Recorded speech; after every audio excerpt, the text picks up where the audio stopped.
I watched him for a while. He watched me. I yelled. I used my whistle. And unfortunately, he didn't even flinch.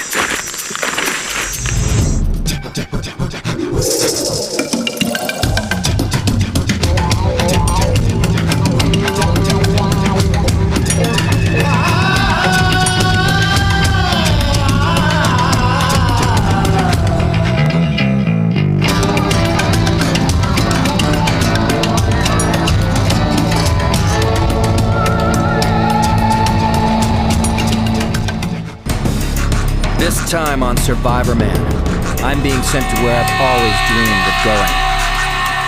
Stories of these dark, wet jungles, misty valleys, and snaking rivers have haunted my imagination. I'm heading deep into the Amazon jungle.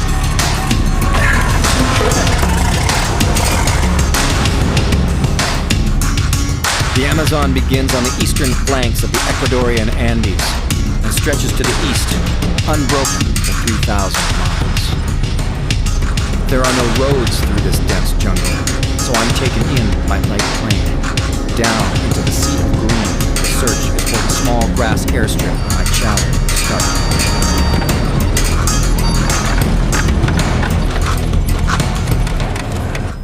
From here, I'll be taken in and dropped off alone into the jungle to survive. The Amazon jungle is an intense place. You've got no business coming here if you're claustrophobic. There are more dangers in the darkness than just snakes.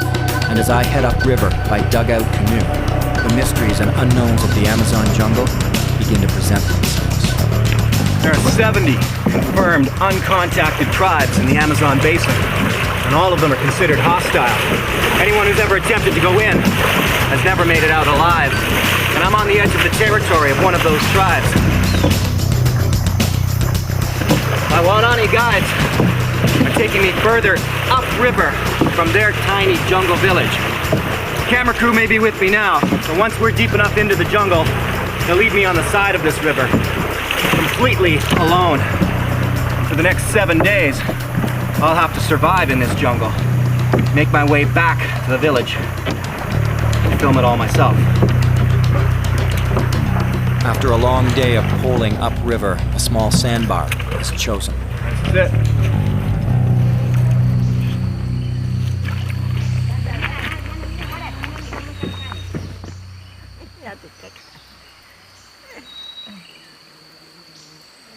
This body painting is their cultural way of wishing me good luck.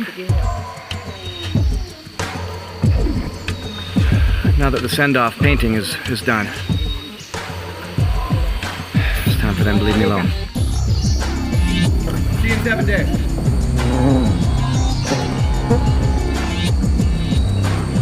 Somehow, before nightfall, I'll need to go up from the river and into the dark, wet jungle to build a shelter.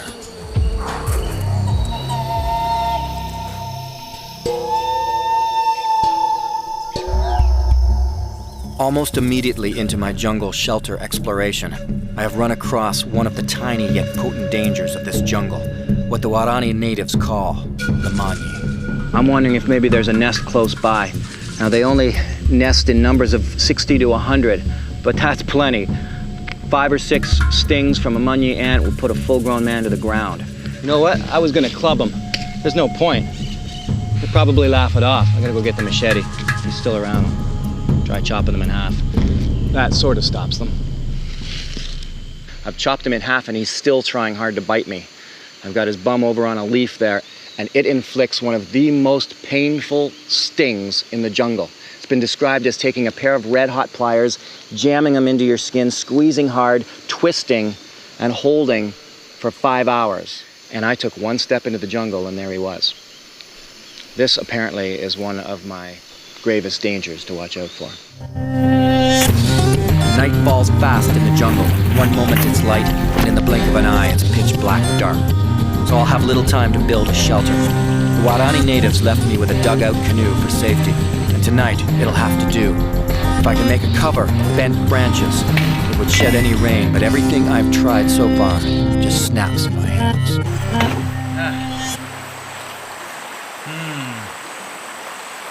That's not working out so well. Completely exposed, lying in a dugout canoe in the middle of the Amazon jungle is not a good way to start the week. Here we go again. Any rain upstream will make the river rise dramatically, as much as 10 or more feet in just a few hours. So I'll have to remain vigilant in my watch at the water level, or my canoe could easily be swamped in the middle of the night. But something tells me I won't have much trouble staying awake tonight. It's not dark yet, but it's getting there. And I'm in the middle of the Amazon jungle. My concerns tonight are going to be the rising of the river, if there's rains further upstream, and also jaguar. There's 4 big cats out here. The ocelot and the margay cat aren't any concern of mine. There's also the puma, also known as the cougar or mountain lion, and the jaguar. I'll feel better sleeping in the canoe on the water, but without a fire. It's got me pretty nervous. I'm in the middle of the jungle.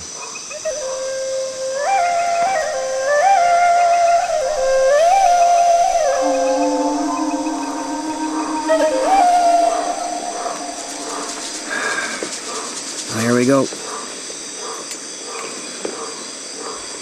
Night number 1 in the jungle.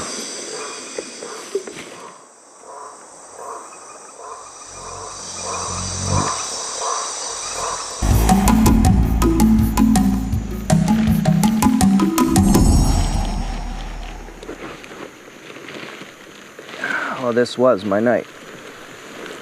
I felt very exposed all night long. At least I wasn't too cold. I'm not sure what was worse, the moths trying to land on me. All night long, moths were trying to land on my face. Or something I forgot to mention, vampire bats. There are bats here that they land on you at night and you can't even feel them. Their teeth are so sharp and their saliva numbs you so that they can suck your blood, and people get bitten in the nose and on the toes and places like that. And they were checking me out last night. So I gotta set myself up today and try and be less exposed.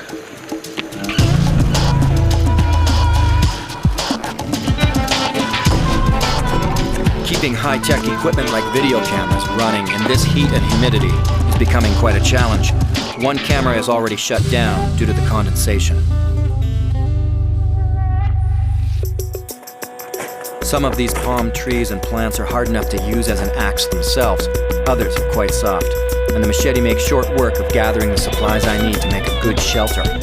It's time to get busy.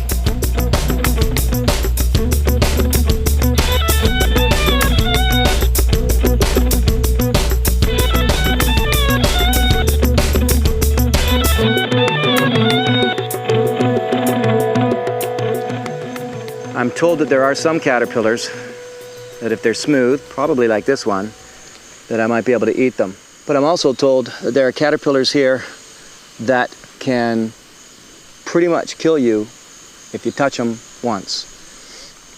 I don't think I'm going to take the chance. I can use the same knowledge here that comes from thousands of miles away to split these branches.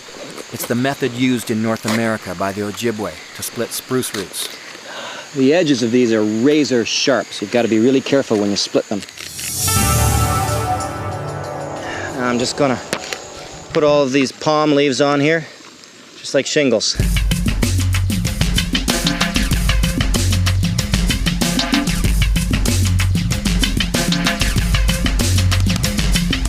All right, this is home.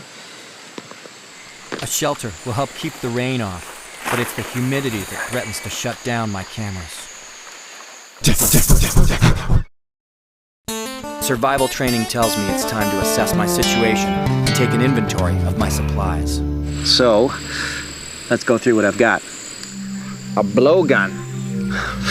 Let's just see what kind of luck I have with it. They gave me an actual spear. But the real reason they gave this to me was to protect myself from the minye, the jaguar. I've got simply a little bit of damp tissue paper, about 3 feet of tangled up fishing line, can of pop. And I like to go into the stores and grab those last-minute survival items. You know, it just says general survival aisle, and just to test them out. So I grabbed some stuff that is some kind of, they call it fire dust. We'll see what that's like. To go with it, I've got, for 7 days in the jungle, where it pours rain almost every single day, non-stop, 1 match. Which means if I do get a fire going, I've got to keep it going. Lastly, of course, a trusty multi-tool and my harmonica, which goes with me everywhere.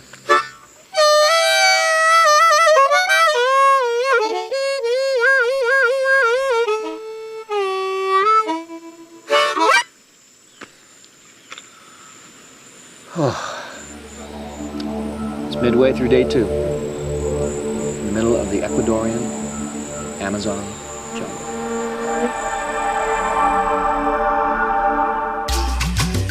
Far up the Amazon River tributary, I've got my jungle shelter built with cane and palm leaves.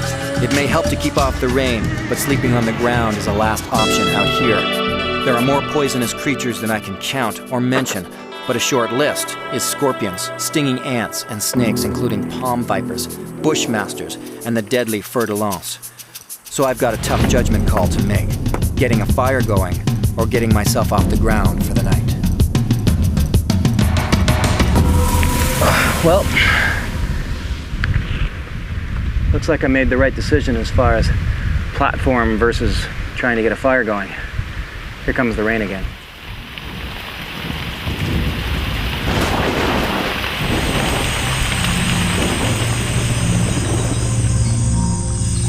Another night in the jungle.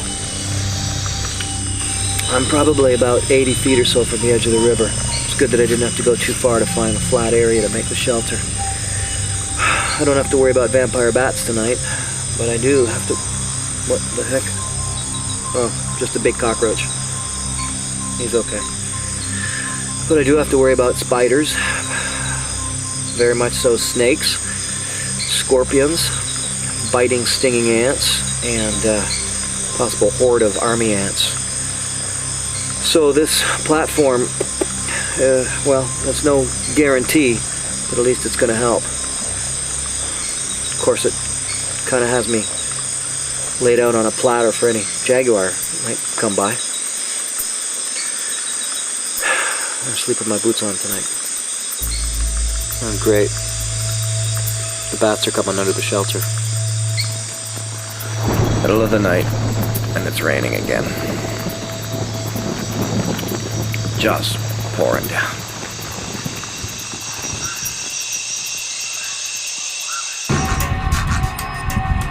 Morning of day 3 in the Amazon jungle. 60 plus hours without food.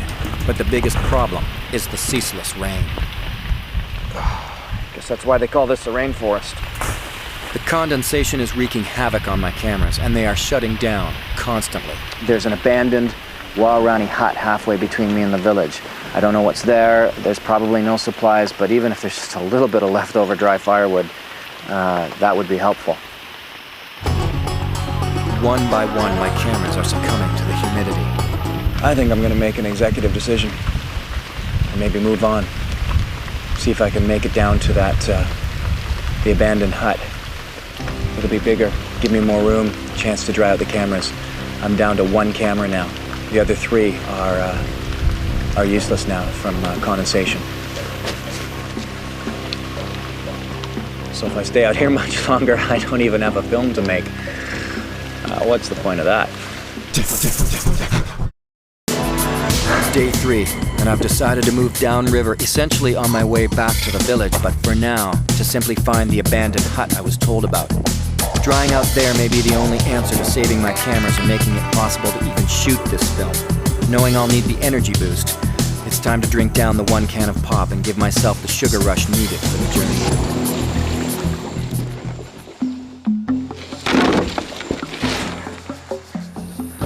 That should be it. I'm told the caiman, a creature a lot like the crocodile, has not much to worry about.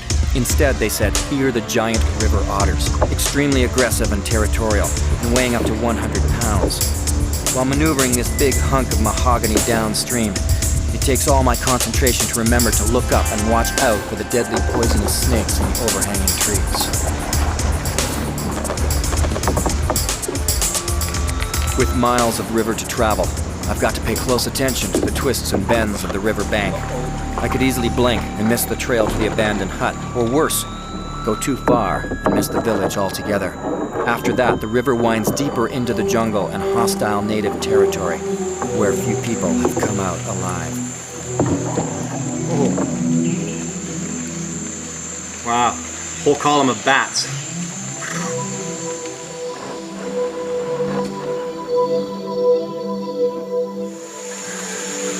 This looks like the spot.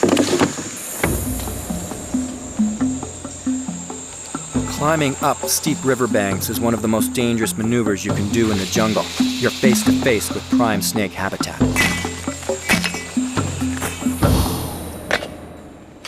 The hut is somewhere a few hundred yards off the river, and paying attention to where I am walking is critical. Getting completely lost in the jungle could be a death sentence. Here we are. Heck at all these guys are everywhere. Apart from the hordes of army ants, it's certainly big enough. Heard of snakes on the plane? This is ants on the camera. Today I'm starting to feel the energy loss of having not eaten now for 3 days. So I guess the deal now is I'll try to get my camera gear organized, see if I can dry that out, and see if I can get a fire going. This is where I'm going to take my wood from. Just some of the posts and poles that are holding up this rickety old shelter. I'm keeping my boots off to try and protect from foot fungus. Having them wet all day in this heat is not a good thing. Got to dry them out whenever you can.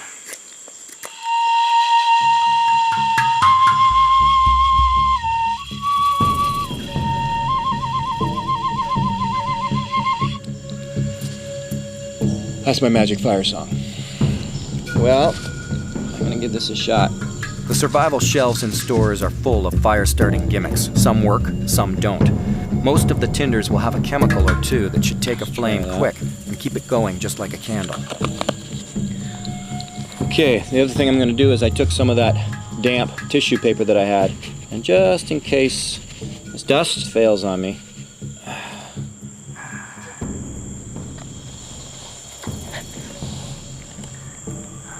If it seems like it'll be easy with a match, it's not. Remember, I have only this one, and it, along with everything else, is damp. There's little to no dry tinder available to take this flame and hold it for a fire. I almost lose it here, which would spell disaster for my week.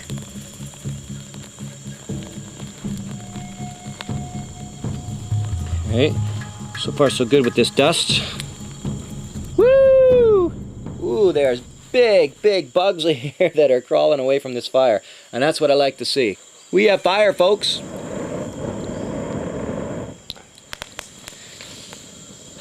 I'm gonna sleep well tonight, I hope. Mind you, I'm still on the ground. That's a problem. Heat'll probably bring the scorpions around.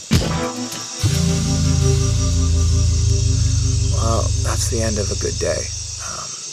That was a good judgment call to come downstream and to opt for a better shelter over top of going for some food, trying to catch fish. I'm glad I'm here now. I can spread out and try to dry out a bit. This fire is fantastic.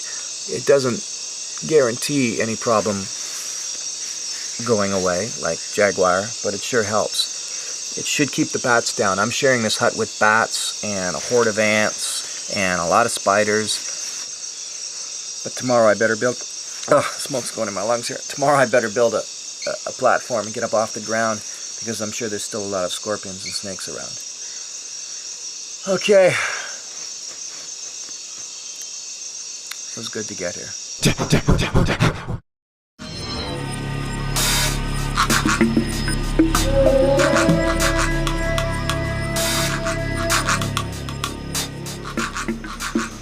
That punky wood keeps going all night. It's great. If I keep the ashes up over top of it, it'll actually last longer. Got this hut. Now it's time to get some food.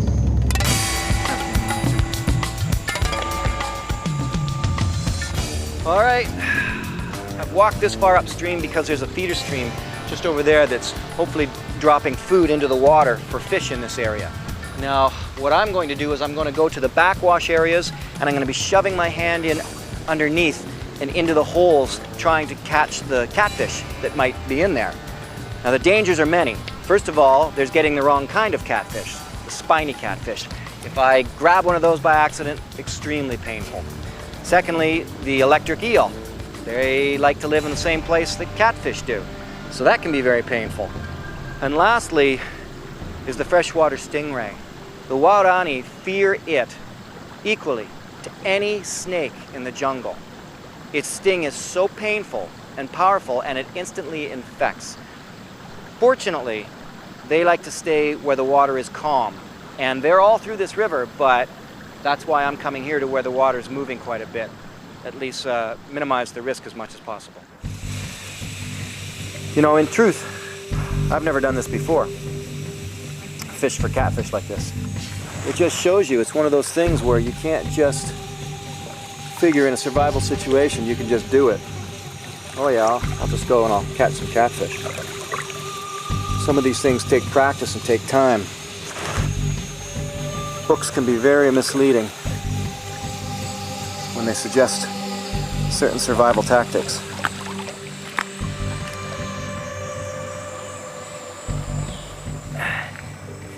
Ouch. This is what I like to do. Shove my hand and my arm way deep inside a muddy, murky hole in an overhang in an Amazon jungle river. This is just what I like to do.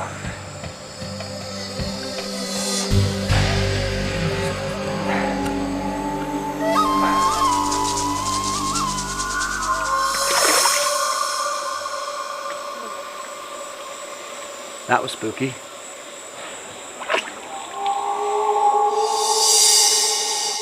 I don't know if I want to keep doing this.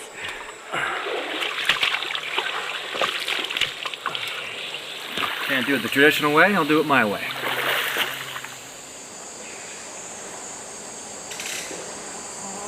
There we go. Got you up here, got you down there. Time to rip apart that pop can and see what I can make. Why do these guys like my shirt so much? I've got some friends. Today's show is brought to you by the number 3.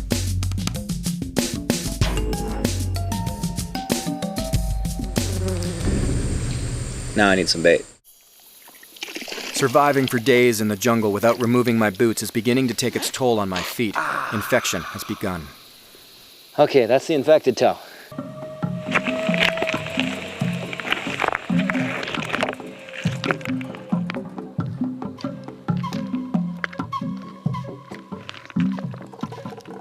There are some little frogs here, but you leave frogs alone in the Amazon jungle. There are frogs here that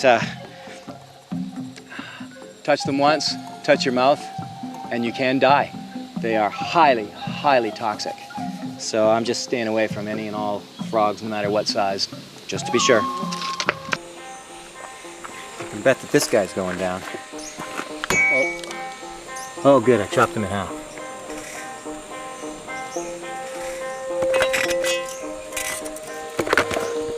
That is now the 5th munyi ant that I've come across.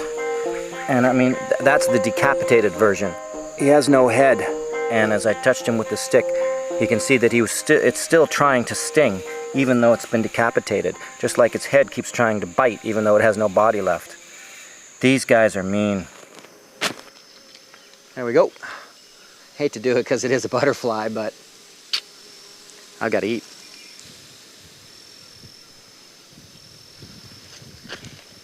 There we go. You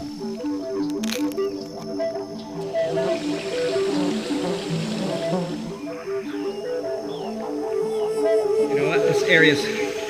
I can't get to it. It's just too deep, too strong. You try further downstream. Adventure racing is one of my passions, but a recent race has left me with a bad hip injury, and the jungle dampness is really affecting it, making survival harder than it should be. But you can't choose your times of peril. You can see how being sick or having an injury can really take its toll on trying to survive. I've got enough daylight left, but it's gonna hurt going upstream.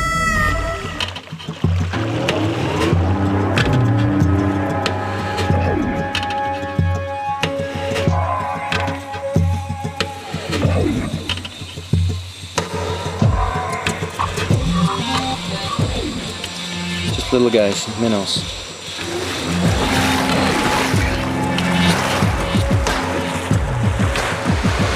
Okay, I'm at that spot where I tried fishing by hand where the freshwater stream comes in. I only have enough energy to try here for a bit, and then I'll call it a day.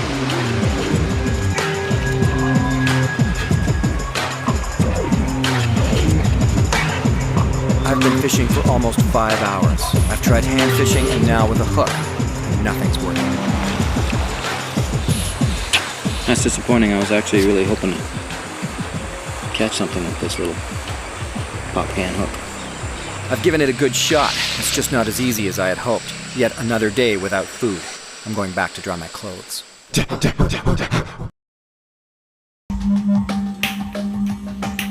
It's been 4 days with nothing to eat, but at the very least, I can keep my fire going and get myself up off the ground tonight.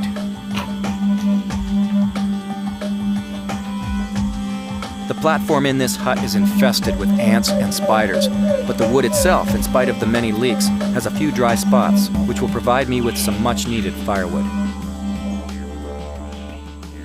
You know, until now, I've just been drinking water fresh from the river. And trust me, I've been paying for it. And then it occurred to me that I can do something else with this pop can. There we go.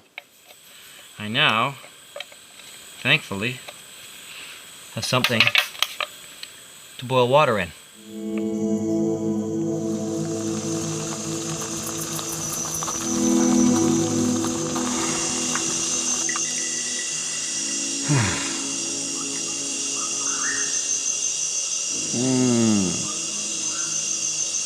Oh, wow. Nicely boiled water. Oh my God, that makes you feel human again. Great way to kill fungus is to smoke your feet using this punky wood.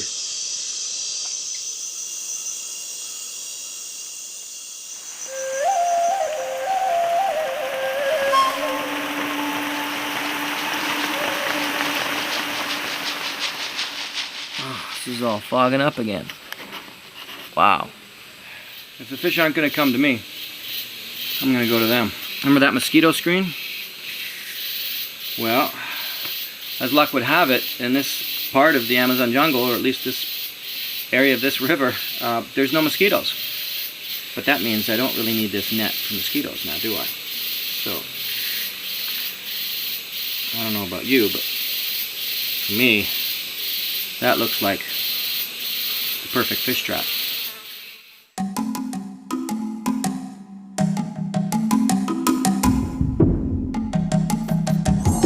There you go. You got a little grip handle here. I got myself a fishing net.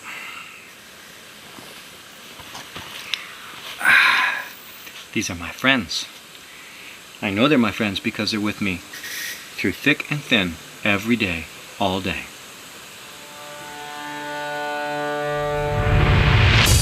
Unfortunately, going to the fish means heading into the thickest part of the jungle.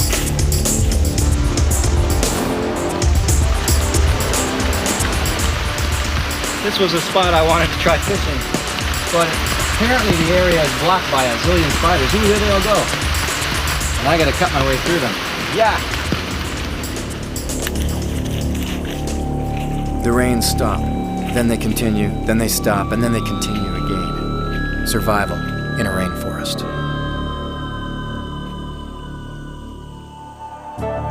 Ah, there we go. A little freshwater shrimp. And you know what? Hey, if I can get a few handfuls of these guys, Why not? Ooh, that tasted good. That tasted really good. I'm gonna get some more.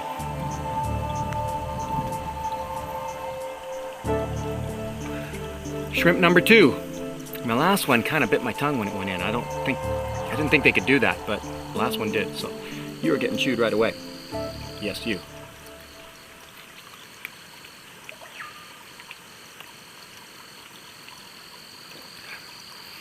That's great. Wow, that's really good. Can't believe I'm that happy for such a tiny little meal.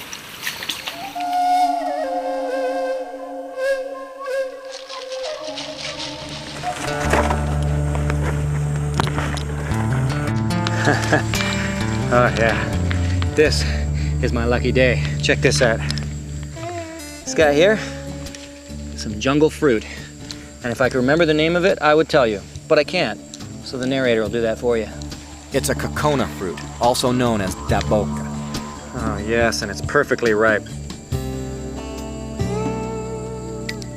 It's actually a member of the tomato family, and it is going to go down so good.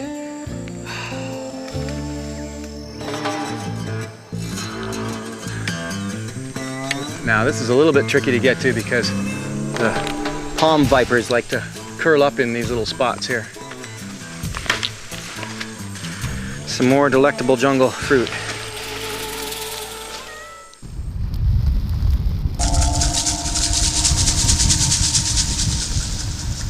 Okay, this is going to be so amazing.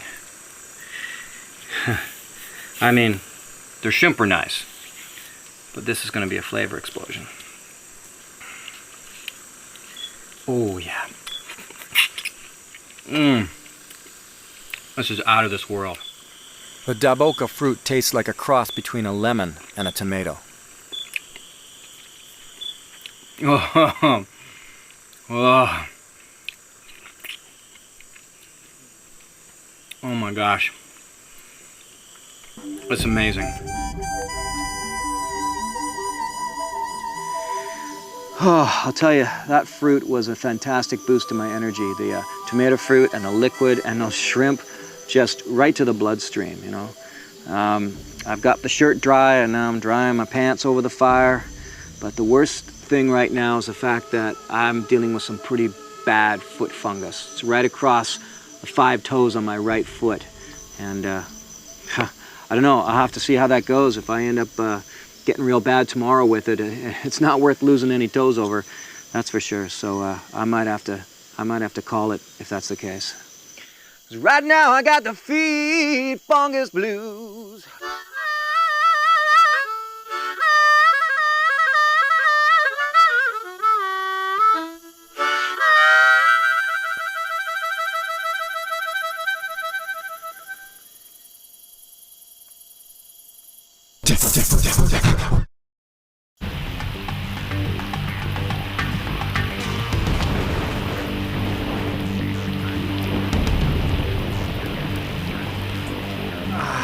While I wait for the morning shower to subside, I hope, I figured out how to get into this fruit. All you have to do is carve away the top, and it's just like a green coconut.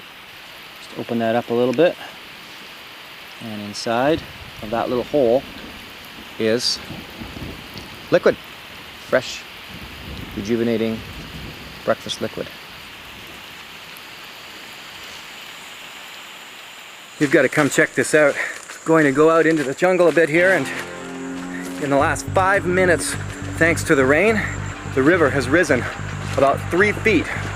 It's a good thing that I'm terraced up there in the abandoned hut, because if I was down by the water, I wouldn't be. Wow, this really is a fast flash flood. So I'm just gonna really hope that my canoe stays tied on. It looks to me like the river's still coming up and fast.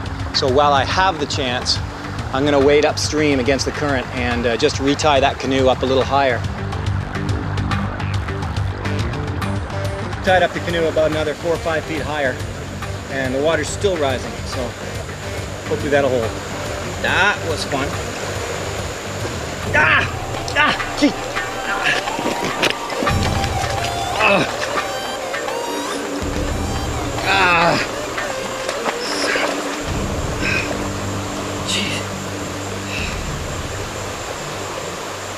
I showed you, I left my shirt lying on the ground. I just went to put it on. Something must have been in it. Oh, it stung me in the back really good. Ow. Don't know if it was a wasp or an ant. Oh man. What's that sting?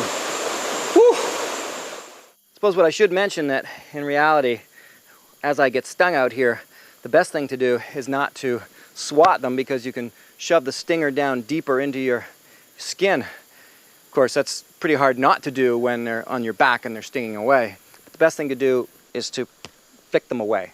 That way you avoid possibly them even biting or stinging you, and you avoid shoving their pinchers or their stinger down into your skin.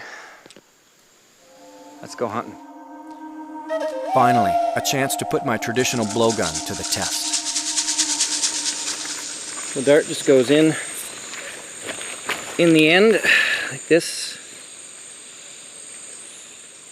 And you spin it as you get close, and it's ready to go. Let me show you what blowgun hunting actually consists of. Of course, first of all, blowgun itself. This is made out of having a chunta palm, binding it together with a vine bark lashing, and then they actually clear out the center with sand, and it becomes a fine, fine throughway for the dart. This is the package that comes with it. Little carrying case, inside it, the darts. Now, very straight, got to be straight as an arrow. They straighten them out in the field all the time, usually taking a knife and just shaving, bending, till they get a perfectly sharpened and straight dart. Now, this one here is finished. In fact, it already has the poison on it. It's got poison on this end.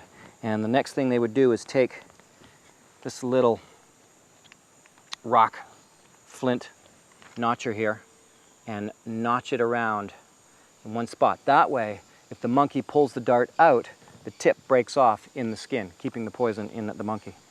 And the last thing, of course, is the kapok fluff. This I pull out and wrap around onto the dart until it looks like that.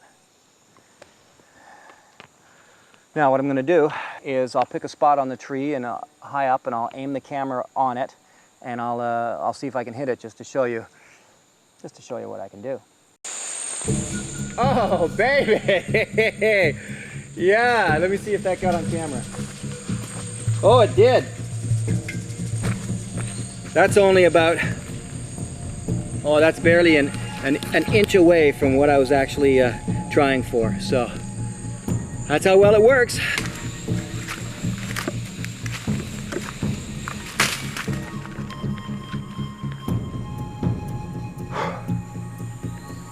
I think this spot will do just fine. The Amazon jungle is the most biodiverse place on the planet. More variety of species here than anywhere else. The jungle that, although dangerous, still is intensely beautiful. You know, many of the shots after game in the tree, whether it be monkey or birds or whatever, are taken almost completely straight up. And you have to be very careful that you don't look up to watch the dart coming back down. You can't see it. And many of the Waorani natives have lost an eye to the dart coming down. In fact, one man actually lost both his eyes because he did it again on another occasion. This involves hours of waiting. I can't head out on a long hunt looking for monkey, so I'm hoping to hit a passing bird. There are many, but none will land close enough for me to even get a shot away.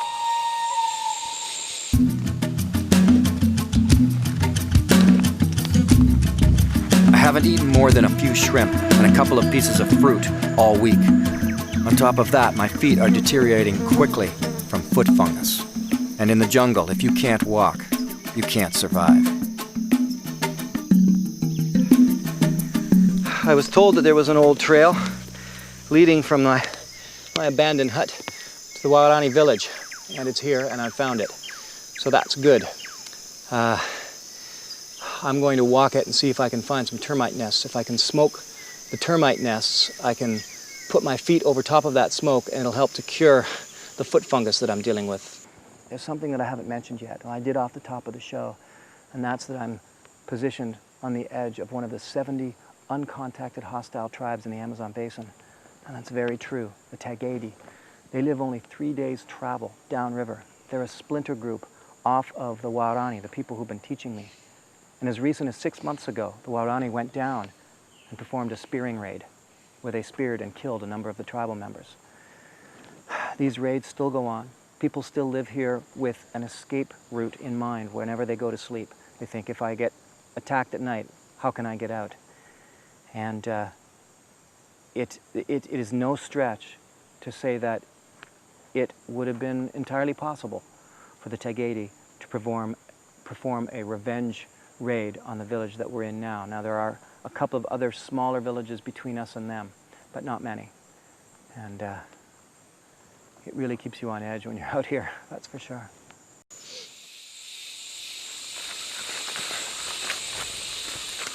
There we go. That's what I'm looking for. There we go. Wow, look at them all.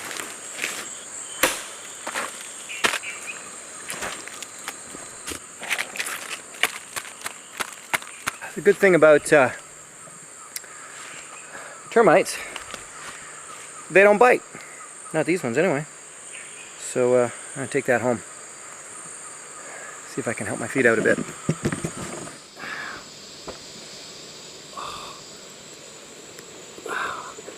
Man, a week solid of being muddy and wet. Oh, yuck.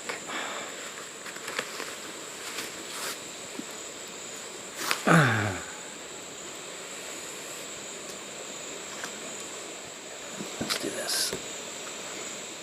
The smoke from this termite nest is said to ward off jaguars, said to help keep away the bugs, and help to cure foot fungus. And in addition, you can use it like a fire carrier, because it'll take that and hold that ember for a good long time. As I practiced this traditional medicine on myself, one said to ward off jaguar. I couldn't have known that moving in on me was a danger far greater than the foot fungus. A quick trip out of the hut, just a few yards to relieve myself before calling it a night, revealed the reason for the fear I have had all week. These next few moments are frantic, but real, and possibly the most danger I have ever been in a survival situation. Well, I should say I wasn't really expecting to do this. Have to do this. All I did was go out for a pee, and not very far from my hut was a jaguar. I watched him for a while. He watched me. I yelled. I used my whistle, and unfortunately, he didn't even flinch. So it's getting dark really fast. I know this probably seems a little contrived, but trust me, it ain't. I brought my spear with me and my pack. That's all I could really grab. I left all the camera gear there. I just threw my pack on. And I figure, well, maybe a spear is better than a machete. Oh. I can't see a single thing. I've just got the screen flipped around so I can see where I'm going a bit.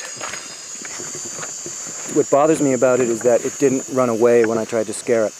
I mean, I spent a lot of time in black bear and wolf territory.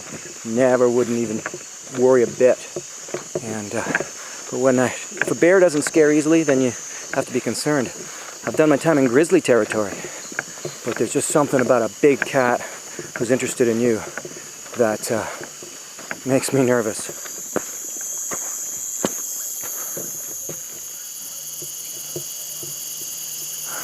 I think I left him behind in the jungle.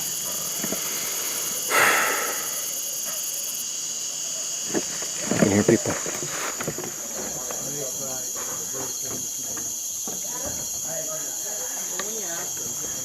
I have one section of my house. After far too many hours, I have finally made it to the fenced-in village, fenced in to protect from jaguars. When they hear of my run from the jungle, the Waorani immediately begin to regale me with stories of jaguar attacks. The elders are looking after my progressively worsening foot fungus with ancient traditional medicines that will clear it up in a day or two. Once I got into camp, my Waorani guides told me that it's absolutely certain that the jaguar would have followed me all the way into camp on the trail. And not only that, but there were some women that were also out on another trail coming in, and they had a jaguar following them. They didn't have a flashlight, and they made double time to get here in here as quickly as possible. Right now, we've got a jaguar just on the other side of this reed wall, and he's pacing the village. And we can hear him. One of the crew members woke up and said, listen, you could hear a low moan.